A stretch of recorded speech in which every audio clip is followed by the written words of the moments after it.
Positionspecific.com and Coaching Journey 1.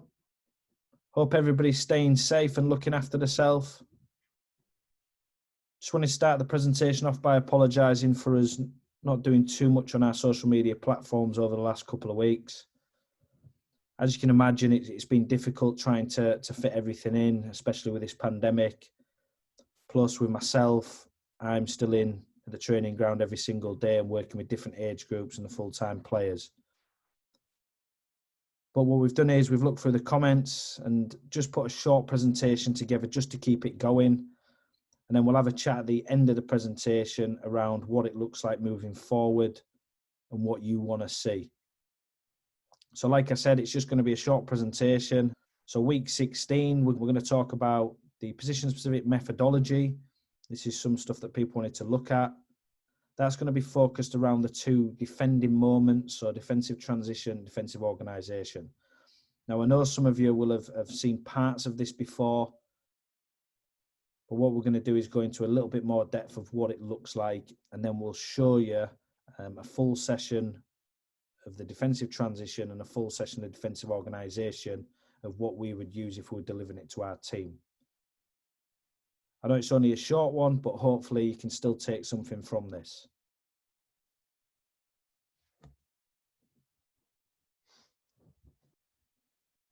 So when looking at our methodology, we like to break it up into two development models, an individual model and a team model.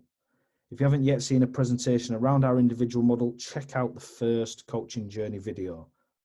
In there, we just give you a brief insight of what the performance wheels look like. And hopefully throughout the year, we'll go into a bit more depth around that and what the sessions look like and what the individual looks like throughout a pathway. But for this presentation, we're just going to pick out two moments of the team model.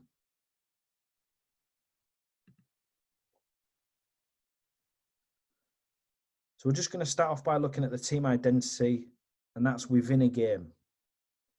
The main focus is trying to get the players to emotionally stay in control of their performance. So we're looking from left to right. You're looking at the start of the game to the end of the game. On average, 95 minutes we've added time. There's three things that we want our players to really focus on every match. First thing is to impose our identity on the opposition. And anybody who's been watching the journey will be starting to get an idea of what that looks like and how we present that to the players. The second thing is a teacup theory from Clive Woodward and the England national team, thinking correctly under pressure. And how we want to achieve that, which is the third thing, is clear targets for all four moments of the game. So what we're saying is, as we're going through a game, as staff and players, can we stay focused on these three things, which will help us emotionally stay in control of our performance? So if you just look at the spectrum, and by the way, this is just players suggesting to us what they want to call it: head loss and giving up. Really, really simple. So at the top, you're talking a player has a bad decision. He might be getting some stick from the crowd. It could be parents if it's younger ones. It could be anything in the game, and they can start to lose the head, which then they start to move away from the focus of what that you want to achieve in that game. And then you've got the other side, playing against someone who's too good, making a mistake and giving up. What we're trying to achieve is to stay level right across the middle. Stay emotionally in control of your performance. And like I say, how we want to do that is when things are going wrong, have we got something to fall back on? So to give you an example, you go 1-0 down in the first 5 minutes to a penalty in a big game. Emotionally, your team's going to be feeling all over the place. Even us as coaches will. And we've all been in this situation. And sometimes you can either have head loss or you can be like, oh, we're going to get beat today. And that's the same for the players. But if you've got something to draw back on to get yourself focused for that challenge ahead, then we feel that that's going to help you. And we've managed teams before where, you know, we've maybe gone 10 games unbeaten, got ourselves into a cup final, and we've been 2-0 down. And emotionally, we just couldn't bring it together. And that's us as staff and players. And that's why we feel that this is a really, really important slide for us to show the players. And to make sure that there's clarity on everything for us to focus on. Because there's nothing worse when things are going wrong. You've got nothing to pull you back into that right state of mind. Hopefully that makes sense, but this is just something that we believe in and we like to present to the players. It's then up to us to make sure they know what our identity is. We can then help them how to get them to think correctly under pressure, and then it's on us to make sure that we set them clear targets in all 4 moments.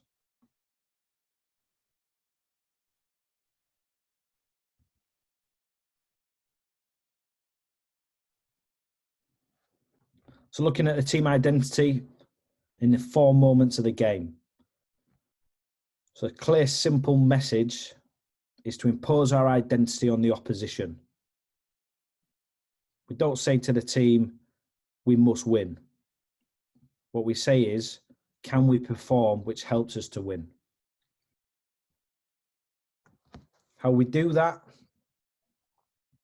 is we focus on the 4 moments of every single game. Defensive transition, defensive organisation, attacking transition, and attacking organisation.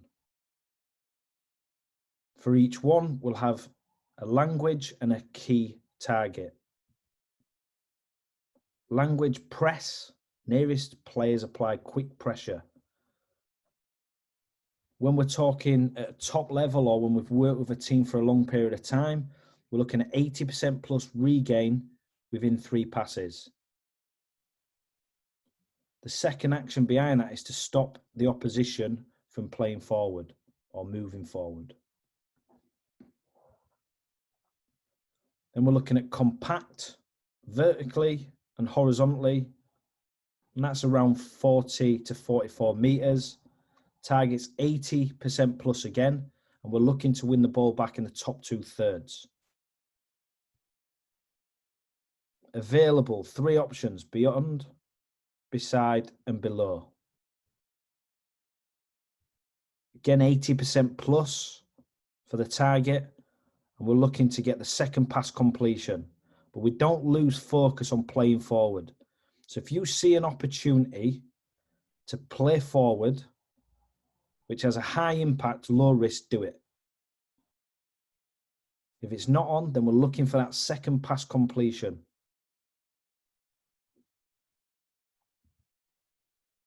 And an attacking organisation, which we've been playing with for most of the season.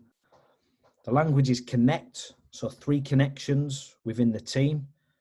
And can we try and get that in 4 to 6 seconds?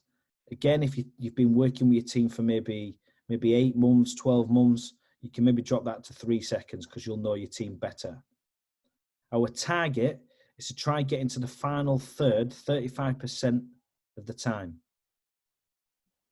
So every time we get possession, can we get into their final third 35% plus of the time? And there are 4 languages and 4 targets within the game to help us impose our identity. And for anybody who's been following the journey will understand that we've been tweaking this, whether it's the language or the targets. But again, we're the same. We're evolving all the time, and we're trying to get to a point where the model is right.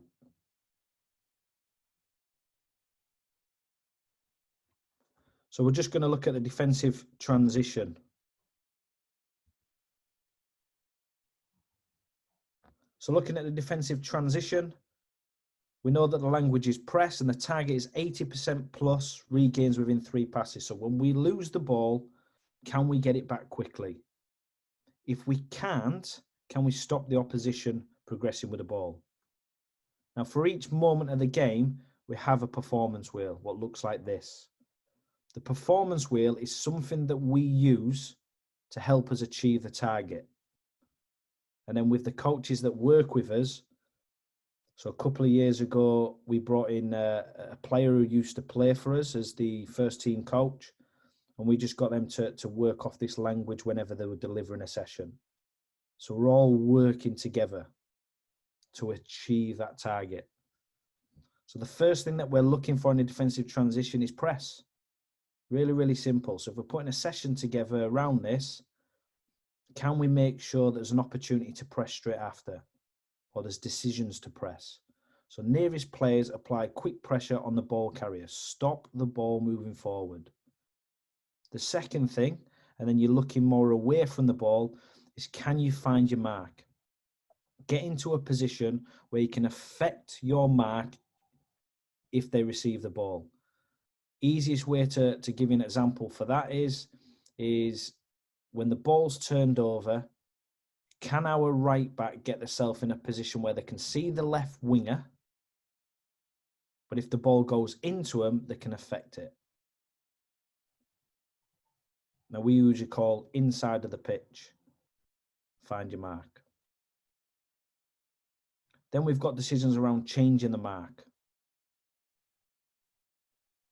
And when you're changing the mark, can you apply quick pressure on the ball carrier while cutting out the direct pass to the player you've just left?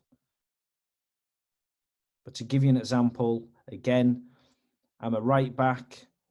I find the mark with my left winger, and then somebody else becomes more of a danger than my mark. So I'm going to change the mark to go and try and affect the ball.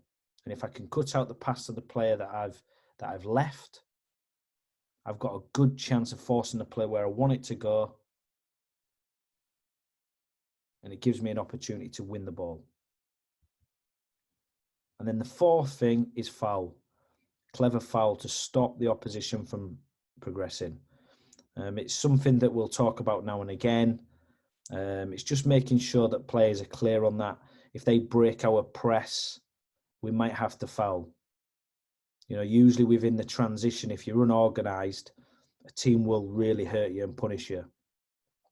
So it's not something that we coach, but it's just something that we have to think about, especially at the top end of the game.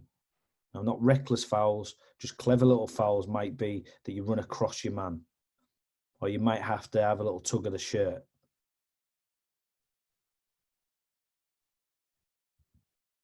Within the defensive transition, we break it up into two parts. So we have skill practices and game practices.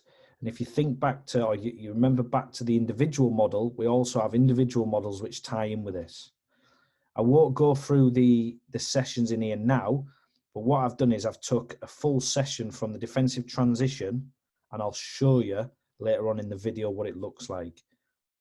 I think off the top of my head, the session that we picked today was skill game match day +3 and a game practice match day +3. And then we've tied in an individual practice before that as well. So you get an idea of what it looks like for us when we're delivering it individually and collectively.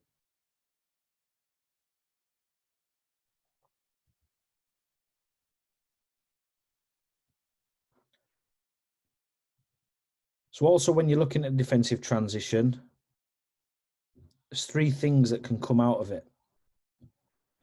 So you can win the ball and secure it quickly. You could set up a counter,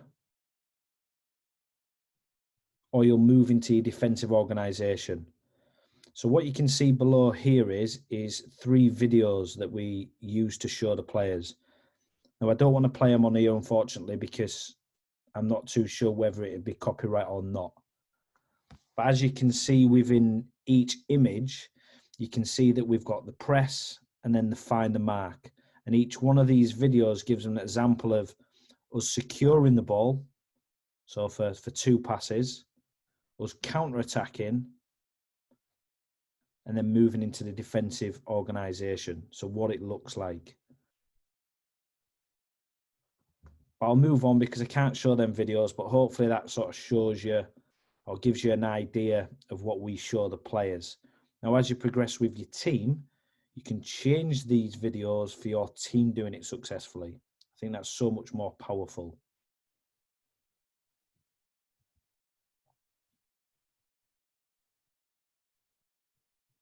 So the performance metrics, and this is how we collect our data. So you've got your performance wheel, which we know.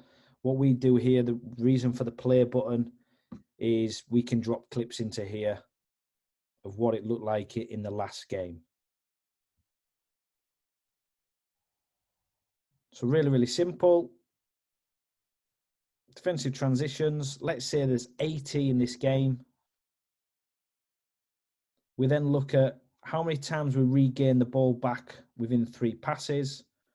So in this scenario here, we won it back 66% of the time. Sorry, 66 times out of the 80. So 82% of the time. So we would be happy with that because it's over our target.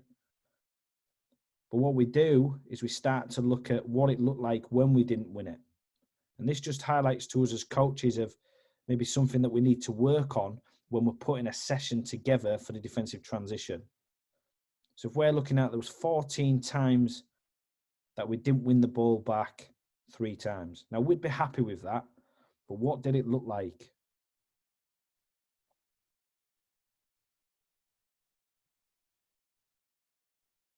So how effective was the opposition?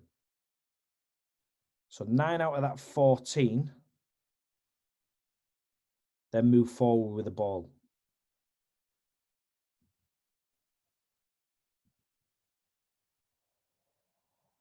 So if we're just looking at this now at the bottom then, so 9 then move forward with the ball. They got into our attacking third 3 of the times, but they didn't create any chances. So overall, we would be really, really happy with this. What we might do is throughout the next week, if we're working on a defensive transition session at some point, we might focus on us stopping the opposition from playing forward within a transition. So it might be that your angles of your press is different. You might cut out forward space before you press. There's loads of different ways to do it.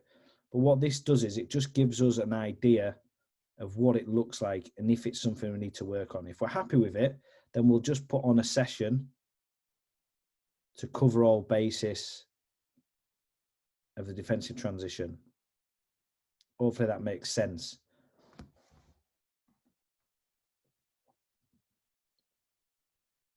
And then just looking at the last part of the defensive transition. So what does it look like within the team throughout the season?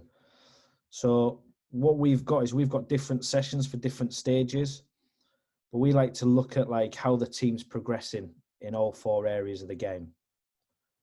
So stage 1 is learning to perform. And this is usually around pre-season, maybe August, September, October. If you're getting your training and you've got the right personnel, then you should be looking to move into stage 2. So you're looking at improved performances, and you're looking around September to January in our first year within this team. And then stage 3, you're looking at consistent performances around February to May. And this is just us taking over a team and what it would look like in that first year. Now, there's loads of different factors that you can take from this. This is just a baseline from us and how experiences have gone in the past for us. But we've managed teams before where in pre-season we've near enough got to stage 2, and then we dropped to stage 1 after that because of certain injuries or certain personnel left. What this is, it just gauges, it just gives us an idea of where we should be. And what we have got is we've got different sessions for different stages. So stages 1 are real simple practices, which then build up to stage 2, which is a little bit more challenging. Then our targets will up in the practices. And then when you're in stage 3, maybe we'll start to design some new sessions or make some of the older sessions a lot more challenging. But again, it's just a clear focus for the players and the team. And we had a season not so long ago where this happened. But stage 1 was arguably up till Christmas, because we had a lot of changes. We lost players from injury. There were some players which just didn't fit our personnel who was contracted that we needed to look to get out. So we near enough started at stage 1/2 at Christmas. What we did is we got into the playoffs, which was a great achievement, from the year before of where they finished. And we really became consistent with our performances towards the end of the season. And then obviously when you're starting from next season, you're potentially going to get into stage 2 earlier on, maybe halfway through pre-season or back end of pre-season. And then you want to try to maintain stage 3 in all 4 moments of the game.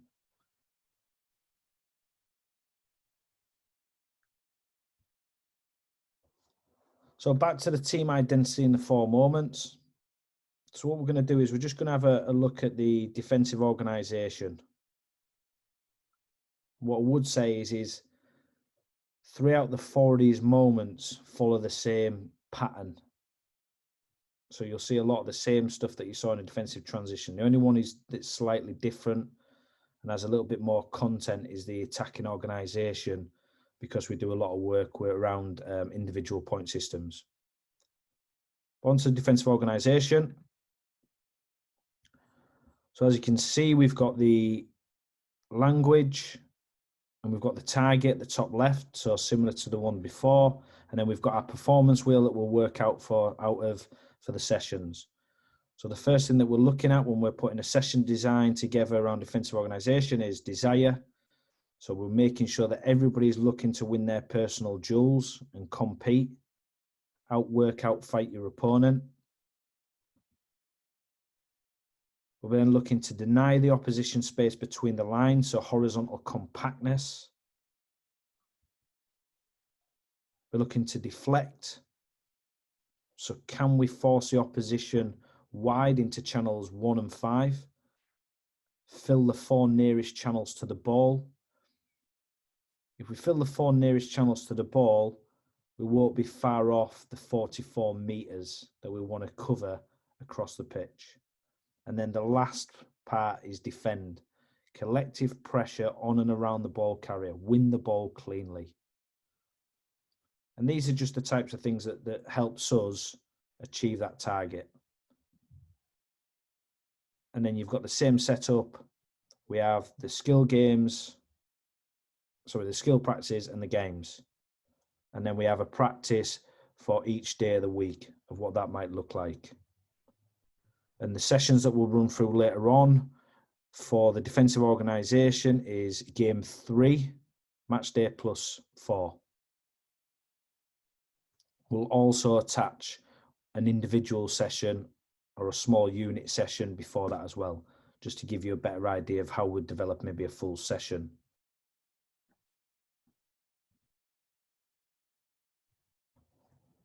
So just looking at a little bit behind the scenes. So these are the stuff that we use. So obviously we break it up into compactness, vertical and horizontal. We've got the jump presses that we like to use. Now we have more than these 4, but these are the 4 that we sort of relate to at the moment. And I haven't put an image in there yet because we've still got some designing to do with actually our philosophy. This is just like a draft that we've put together just to show you what it looks like. But just to give you an example, we have either animations or videos to show you, and we just dropped some animations into this presentation just because we didn't want to show you game footage just in case of copyright. So I'll fly through this. So just to give you an example here, we have 4 presses and then we have all the videos. Now I'm not going to run through that now, but it just gives you an idea of what we're looking at. And we might pull one of these out to then go and deliver in a session or give it to one of the coaches who's working with us.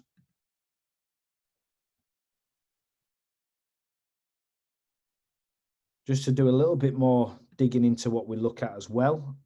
And the players won't see this. This is just purely for the coaches. We have the team principles. So this is press 2. And these are just some of the things to give the coaches a bit of guidance when they're delivering it. So we're looking for the 9 to set the scene.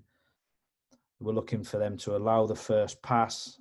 That means the 7 dropping off. We're trying to force it into their left centre back. or it could be the right centre-back, depending which way we want to dictate. Then we're looking at the pressing skills of the 7 and the 2, and then what it looks like between the units, how we compact it horizontally and vertically. So looking at that 40 to 44 metres. It's just an animation, so this can be an animation or a clip, but just to show you, and you'll have seen this press, plenty of times. But that's as compact horizontally and vertically. The 7 is pressed. Can they cut out the direct pass? So we're looking at changing the mark, and then we're forcing that link pass. Gives us one stage to win the ball in here. If not, we'll win it on the second pass. And again, looking at that compactness. And then when you're delivering your session, what does it look like when you win the ball? Some of the other stuff that we delve into as coaches is the what-if scenarios. So once your team become good at this press, you can do the same session, but then start adding some scenarios to it. So what if the centre-back plays a direct pass to the left-back? So when the 7's change the mark, they haven't got the angle right. What do we do? So that'd be something that we need to work on, because it's going to happen in the game. What if the centre-back just goes long? So the 2's already set off and the 7's set off and they just go long. What does it look like?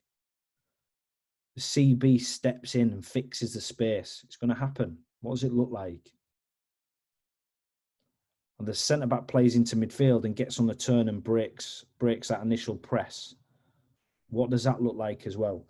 And these are just scenarios that we see in a game. So what we do is when we're watching the games back, we've set up press 2 for a game against, let's say, Arsenal, for an example, and we're getting that press wrong, or we get the press wrong 3 or 4 times. Why? What happened? And then we'll drop it into what we call our what ifs lists, which you can see here. And the ones that you see there are the main 4 ones that we see more than any other way. And all we do then is try to add that to our game model or our training model. I just wanted to show you that, just to show you how deep that Will goes coaches. If you take something from it, brilliant, but just gives you a bit of an insight of like how deep we actually go. Now, we don't bombard the players of all this. This is just around setting up the session design.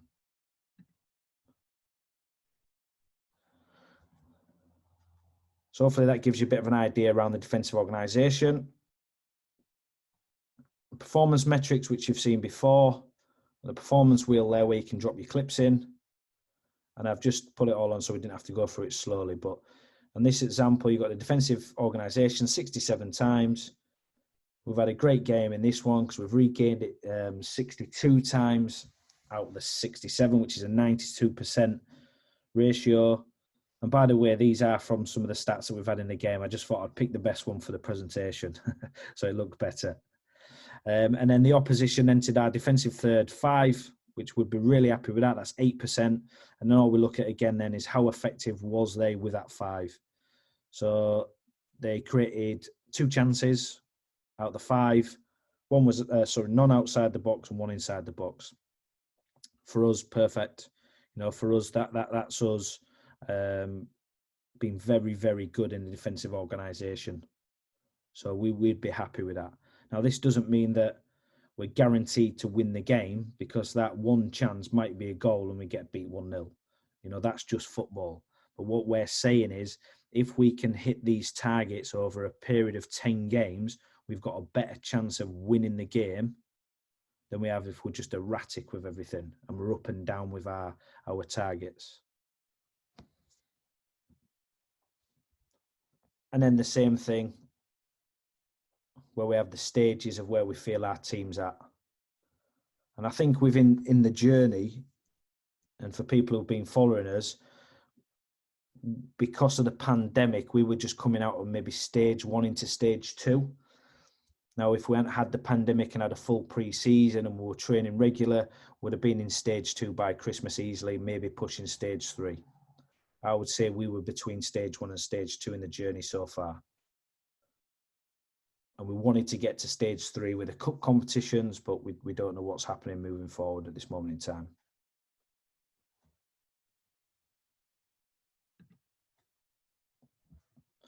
So looking at week 16, we've dropped in 2 full sessions from our game model, which we mentioned earlier. So the first one's going to be defensive transition. We'll do a small group practice, then moving into a skill and then a game. Defensive organisation following the same trend. So more of an individual practice around just pressing in that one, then into a skill game about defensive organisation, and then obviously moving into a match. And that's it for week 16. And then we'll just have a chat at the end about what we want week 17 and 18 to look like. So session 1, defensive transition, individual skill game, match day +3. So this is drawn out from our methodology, remember. So defensive transition, so this is just a little practice. Anybody who hasn't seen it, we've got the practice detail to the left. We've got some of the performance wheel that we'll work off with the players. And then you've got your physical outcomes down the right-hand side. So because it's a match day +3, most of the session will be working between a medium to high practice load. So what we've got here, really, really simple. We've got the reds who are defenders and the attackers who are white. And all we're going to do is we're just going to work on press and recovery. So just play through it. So the attacker will play to 10 and then slide off to the cone. The defender will change the mark at 100% intensity and then recover.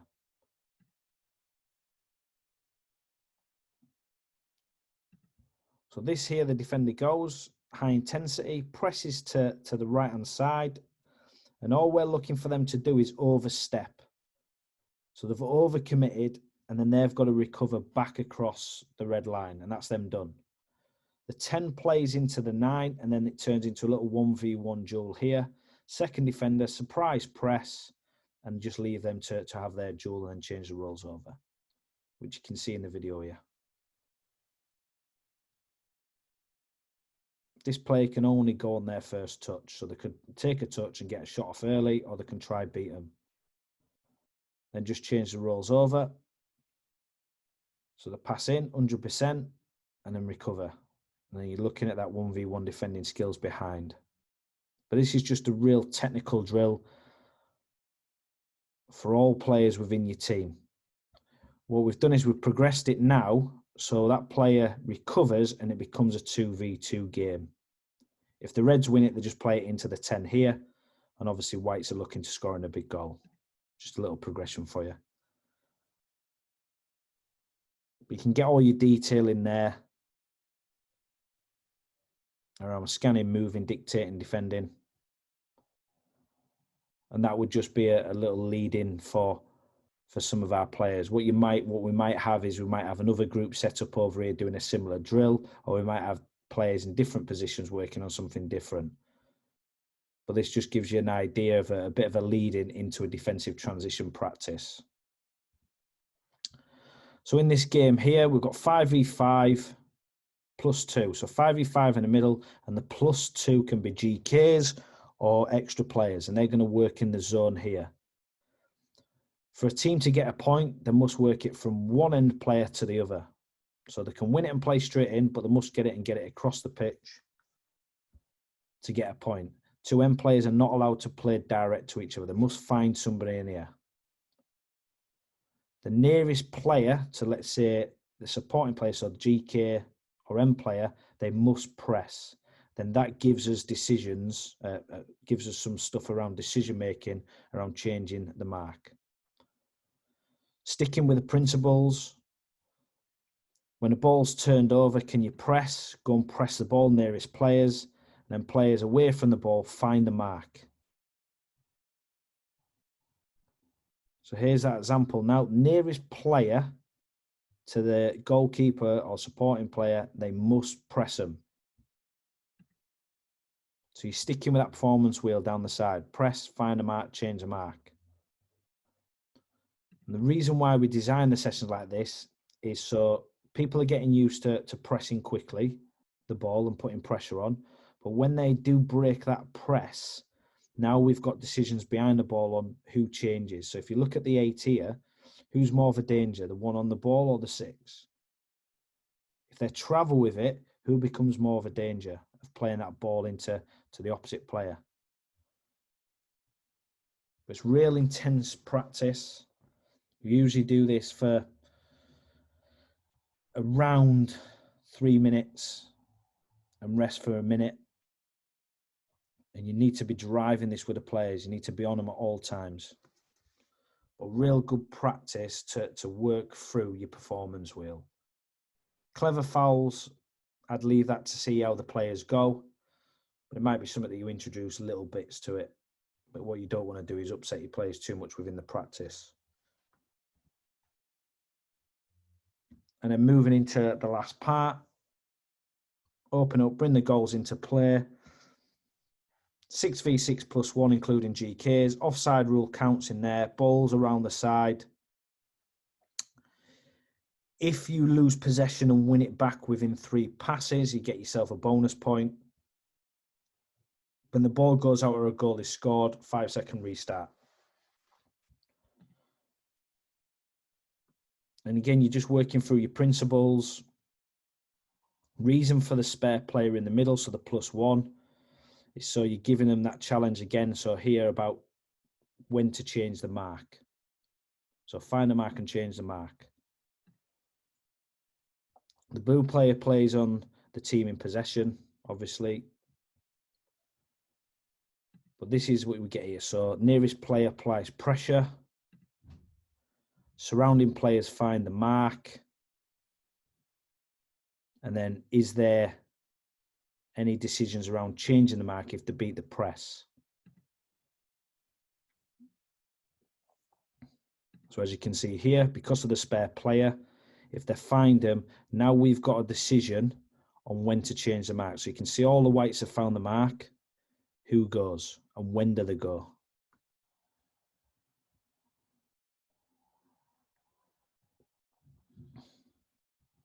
And obviously when you win the ball, the player should work through the performance wheel of what it looks like in attacking transition. But for us, this is just something that we'll work on when we're looking at the defensive transition. So hopefully that gives you a good idea of what it looks like from a real technical drill, whether it's a small group or you break it up into individual players, into then like a skill game, and then into a game practice. All really intense practices, by the way. So make sure that if you are to use this with your team, just make sure that you look at the workload. What you want is you want your teams working at real high intensity. So if you're working for 5 minutes, it's going to drop. The players won't be working nowhere near at the same levels at 4 or 5 minutes that they would be in 1 and 2. So it might be that you just work for short bursts, 2 minutes in, 2 minutes rest. But what you're trying to get out of it is a real intensity.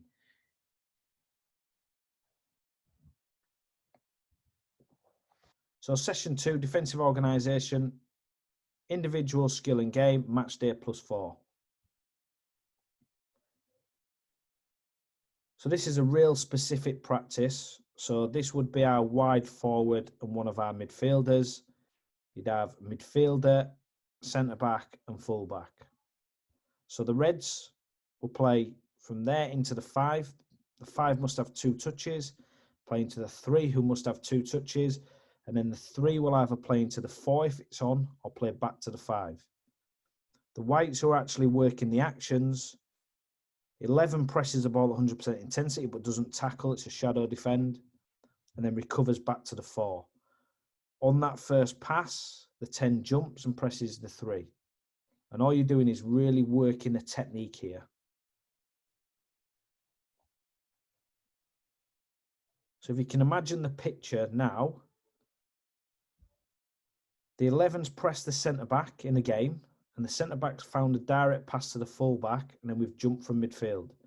And you'll have seen these actions within our game plan and part of our pressing.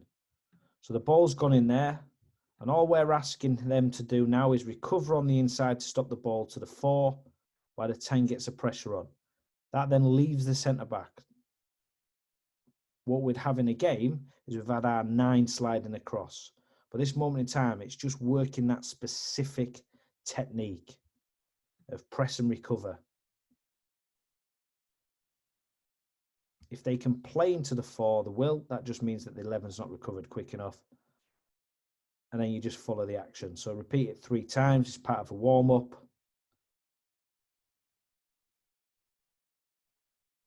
Once I've worked through that 3 times, and then you can work the other side, change the roles around. The other way of doing it is you can just take your forward players and just get your forwards to play the pass and just keep rotating everybody. So all your forward players are getting used to this. It's the same principle, but it's a little warm-up, but working on specific techniques for pressing and recovering, but also reflects how we want to press in a game.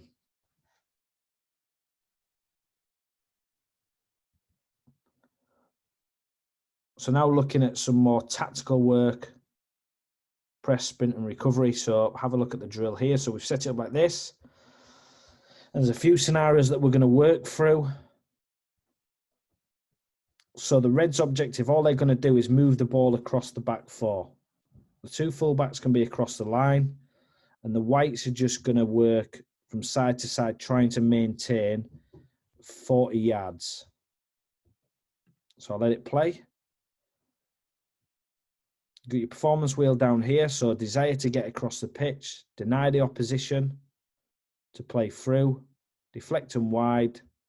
So as you can see here, I'll just go back slightly. So as you can see here, we've got these cones as markers. So when the ball's with the centre-backs, can they be between the 2 furthest red markers, which is in line with the 18-yard box. So we know that that's 44. So as a coach, you can get your eye in on the distances. So you're really looking at that distance from side to side. When the ball goes into it, it's just shadow defend, but it's doing the right things. The mannequins are there for us to step on and try to screen. And what does it look like? Again, you're looking at that horizontal compactness. So when the ball goes into this wide channel beyond the red, if they come beyond the inside red, we know that they're keeping that 44 yards. So we know that we're staying compact horizontally. And they're just there as a gauger. So the first part of the session is purely just working on the desire and the distances. So now we're going to work through some specific patterns. So as you could see there, the coach played it into the centre-back, we played it to the other centre-back and then plays wide. And this is what we're looking for. So once we force the ball wide, nearest player presses, the 9 jumps, and then the 7 can either jump or come in between. And then we slide across in midfield. As you can see there, and then it goes back to the coach, and then we'll work the opposite way. So into the centre-back, so we screen. The ball then gets switched across, we go again. Once the ball goes wide, we jump.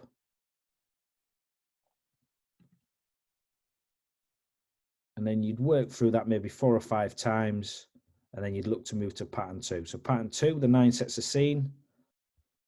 The ball goes into the centre-back, and our wide forward jumps. What we're saying to the wide forward is I don't have to cut this pass out because we want to work this specific pattern. So it's a what-if scenario. And then going back to the practice drill that we did before this, so the little technical drill, sorry, you had the 7 pressing and recovering and the midfielder jump pressing. And then obviously we've got the 9 in the picture now. So that's what it looks like. So the exact same actions as what was going in the drill before.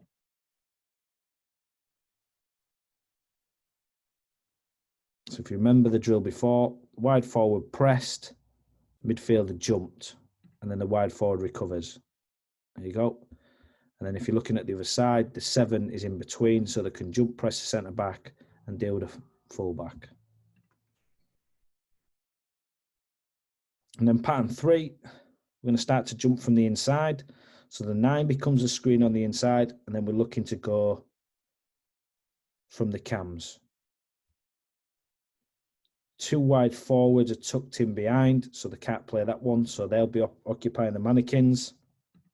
And then when the ball goes across, we jump with the other cam. And when the ball goes wide, this is what the picture is. It's the same picture, but slightly different. So you've got the cam in this position and the 9 on the inside. And again, this can be personnel, or it could be you wanted to change something against your team just to confuse them.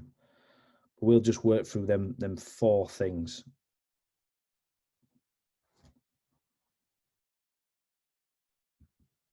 And then into a practice that you've seen quite a few times, 11v11 game, 4-part game. So the first game is we're playing to the centre backs, and then we've got to stay in this middle area. So we're working that desire to get across the pitch, the compactness. If you can measure this, so it's 40 yards, so you might do 20 yards either side. The 44, you can gauge it off the 18 anyway. So you're stopping them from trying to play through, so desire to get across. When the ball goes into them areas, then we can start to look to either press the ball or jump press. So there's your scenario now. So we've jump pressed. And then the game's live. So everybody can go anywhere in the game. So it's 11v11, play to either there's a goal or the ball goes dead, or put a time limit on it. Second game is a throw-in on this side. Give them a pattern if you want. And we play. The third game is from the opposite side, from a throw-in. I know some of you will have seen this session before. And then the fourth game will be a scenario. So something that we feel that we need to work on. So when I pointed out the what if scenarios before, this is an opportunity for us to maybe throw something in there now. So for this one here, our wide forwards pressing out the game, and we'll start with a 2, and then what does it look like? So we're working in the chaos.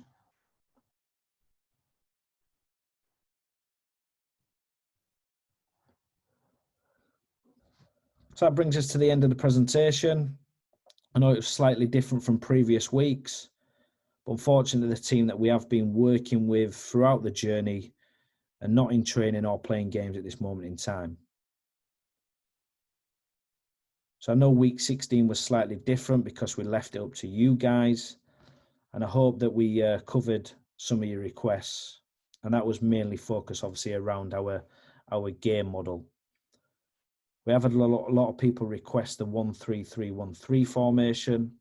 We're happy to put something together around that. I know we've done bits on it over the last 2-3 weeks, but if you want to be more specific, that just helps us out for when we're putting things together so we can go after something. And when I mean more specific, I mean, do you want to know more about the formation in the 4 moments of the game, or is it a high pressing stuff? Is it against different formations? If you just let us know, it just makes it easier for us to put things together to present to yourselves. So hopefully we'll have something together for that for week 17. Moving forward, how else do you want this to work? Do you want me to just do some upload some sessions of what I'm doing with the full-time players? Or do you want us to keep working around the game model and some more of the requests? You let us know. End of the day, we put these presentations together for you guys and to share. So we want you to sort of dictate where it goes and what it looks like over the next couple of weeks till we get back to normal.